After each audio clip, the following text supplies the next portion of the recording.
யாரடி நீ மோகினியில் ஒன்றா சேர்ந்து நடித்தோம். அதுதான் அவர் நடித்த கடைசி படம். முதல் நாள் செட்டுக்குள்ளே வந்தே டப்புன்னு கட்டி பிடிச்சிட்டார் ஒரு 5 நிமிஷம். எனக்கு என்னன்னு புரியல. யோ மை சன் அப்படின்ட்டு போயிட்டார். இப்போ தான் பார்க்குறாரு ஃபஸ்ட் டைம் இப்படி சொல்கிறாரு. சும்மா ஏதோ ஒரு இதுக்காக சொல்கிறாருன்னு நினச்சேன். த்ரூ அவுட் படம் முடிகிற வரைக்கும் அது சொல்லிகிட்டே இருந்தார். நீ என் பையன் மாதிரி, நீ என் பையன் மாதிரி சொல்லிகிட்டே இருந்தார். தனுஷ் கூட ஆக்ட் பண்ணிட்டு வரும்போது டெய்லி என்கிட்ட வந்து சொல்லு, என் மகனே மாதிரி இருக்குது, என் மகனே மாதிரி இருக்குதுன்னு தனுஷை பற்றி நல்லா ப்ரைஸ் பண்ணி பேசும். அப்புறம் அவர் தவறுனதுக்கப்புறம் நான் போயிருந்தேன், பார்க்க போயிருந்தேன். அப்போது அவங்க வீட்டில் எனக்கு ஒரு சாய்பாபா என் கையில் கொடுத்து சொன்னாங்க, அவர்கிட்ட கொடுத்துருங்க அப்படின்னு என்கிட்ட சொல்லியிருந்தாங்க அப்படின்னு சொன்னாங்க. நான் எப்போ வருவேன், எப்படி வருவேன்னு யாருக்கும் தெரியாது.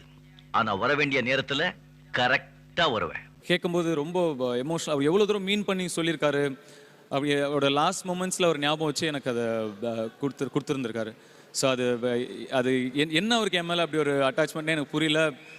இன்னைக்கு வரைக்கும் என் மனசில் அது ஒரு பெரிய, அது எப்படி, அதுக்கு ஒரு வார்த்தை இல்லை.